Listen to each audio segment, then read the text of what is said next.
The FBI used millions of dollars of taxpayer money to groom and manipulate Twitter employees leading up to the 2020 election.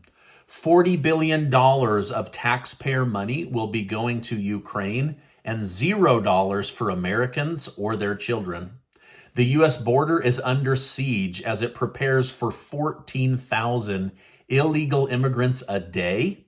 And if you disagree, then you are as bad as the human smugglers at the border. Thank you so much for liking and sharing these videos. It really helps me out, and I really appreciate it. Okay, Congress will finally be voting on a new $1.7 trillion government funding bill for fiscal year 2023. Let's go over what's in the bill and what's been removed from the bill. Nearly $860 billion, about half of the entire bill, will go towards the national defense, with another $40 billion of taxpayer money being sent to Ukraine. Also, the bill will change the 1887 Electoral Count Act, which seeks to clarify a vice president's role in declaring the winner of an election. This comes from former President Donald Trump believing that Vice President Mike Pence had the authority to send duplicate votes back to the states before he declared a winner. But many see this as Trump trying to overturn the 2020 election. And so to clarify that, they're saying a vice president, this is basically ceremonial and not authoritative. With this new money going to Ukraine, it will make nearly $100 billion of taxpayer money for Ukraine to fight Russia and Vladimir Putin. By the way, please let me know in the comments down below. What do you think of President Biden giving another $40 billion of taxpayer money to Ukraine while giving almost no financial aid to Americans right here at home? Let me know your thoughts down below. While these are the highlights of what's in the bill, let's talk about what's been removed. Thankfully, the $80 billion of funding for the IRS to hold the billionaires accountable, really, to audit you and I, has been removed. Other categories cut from the bill include the child tax credit expansion, cannabis banking, and sentencing reform for drug-related charges. Now, isn't it amazing that just this week we're giving $50 billion to Africa and almost $100 billion total to Ukraine, but our own government didn't pass a bill for the child tax credit monthly check program to pull families and kids out of poverty right here in the United States? Let me know your thoughts down below. Is that messed up? All this money to other nations, no money for you, no money for your children.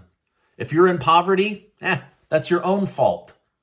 If you have kids, you should have got an abortion, should have never had any kids if you can't afford to raise them in a country that every day is becoming more and more expensive to live in. Now, the new bill is 4,155 pages long, and the Senate has given themselves a couple of hours to read it. Now, let me know, do you think in a couple of hours, any of these people are going to read 4,155 pages? Or are they about to pass $1.7 trillion, with most of it going to other nations or the military, and they don't even know what's in the bill? Like, there's no money for helping us. There's no money for helping the children, but they're going to use our tax money and our children's future tax money to pay for this bill. Let me know your thoughts down below. You can probably tell I'm pretty fired up about how much of our money they're about to spend, and there's almost no benefit for the American people.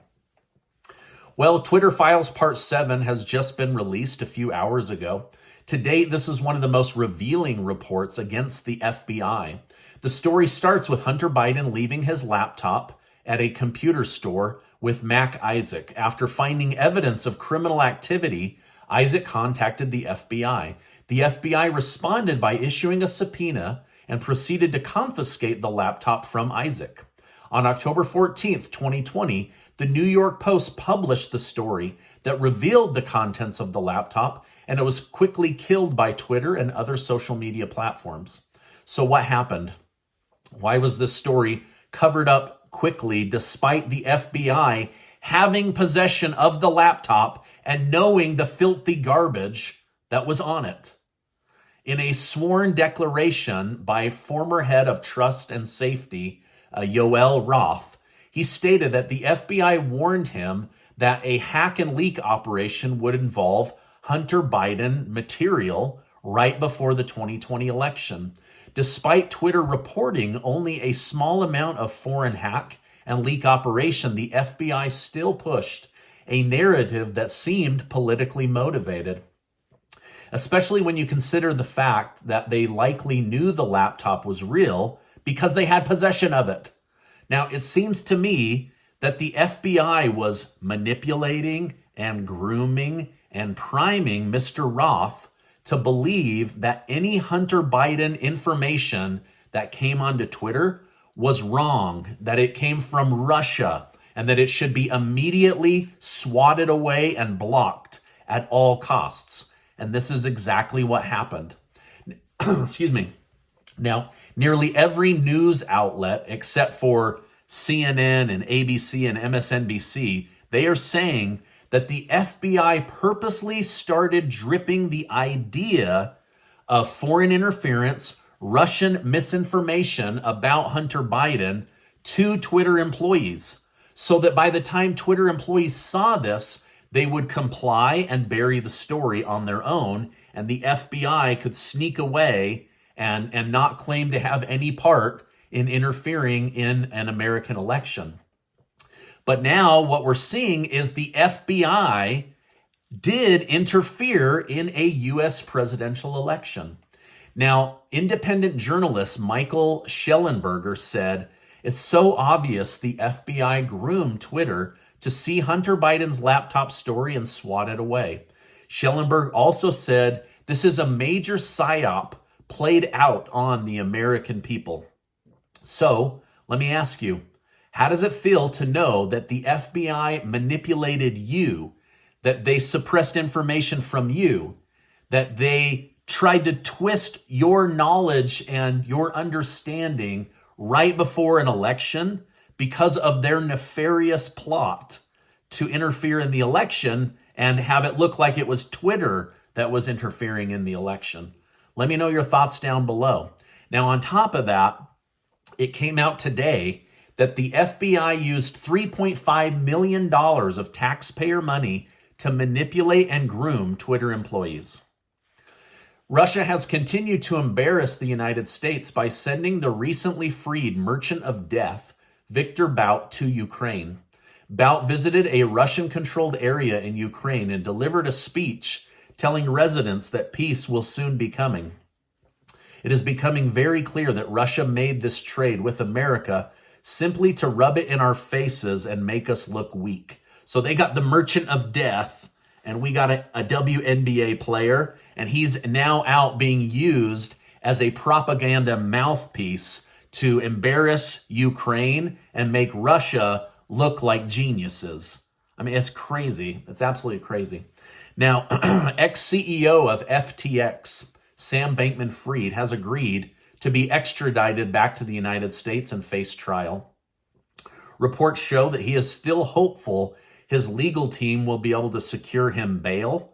However, with the magnitude of this case, I don't believe they will let him out of jail. SBF faces a lifetime in prison for allegedly defrauding 1 million people of billions of dollars. The city of El Paso, Texas, has been apprehending 1,500 migrants per day. In response, Texas Governor Greg Abbott has deployed 400 additional National Guard members to the city. Conditions are so bad, people are literally sleeping in the middle of the street, even though the weather is very, very cold.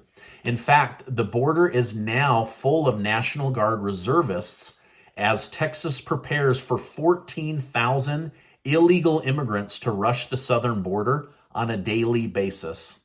Meanwhile, the White House continues to spin the narrative that there is no crisis at the southern border and that neither Vice President Kamala Harris or President Joe Biden will be visiting the border. There is no crisis, so why would they waste their time on something so petty?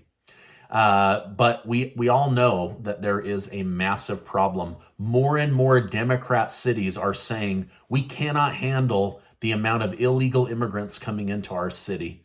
And that right there is enough proof. If it was just the Republican cities, you could say, oh, well, maybe they're just being silly. But now the Democrat cities are saying we can't handle it. I mean, even Governor Newsom of California is saying, California cannot take any more people. Please, you've got to do something. But Biden does not care. Now, this is my update for today. As I know more, I will come on and share more with you. Casey and I have started the January giveaway early, just in case you want to start putting your name in. It's going to have a total of $5,000 in cash that we're going to give away, thanks to generous video sponsors. I'm actually going to do something a little bit different this time. 10 people are going to win $500 in cash, but you're also going to be able to do a Zoom meeting with me where I will personally go over your financials or your debt situation and show you a path forward on how to be better with your money. And I'll make sure to leave a link to that down below. Now, before you go, I want to remind you that you are amazing. Make sure to check out this super important video and get subscribed to the channel, for heaven's sakes. Hey, I appreciate you stopping by today to hear about all of the crazy news, and I will see you on the next video.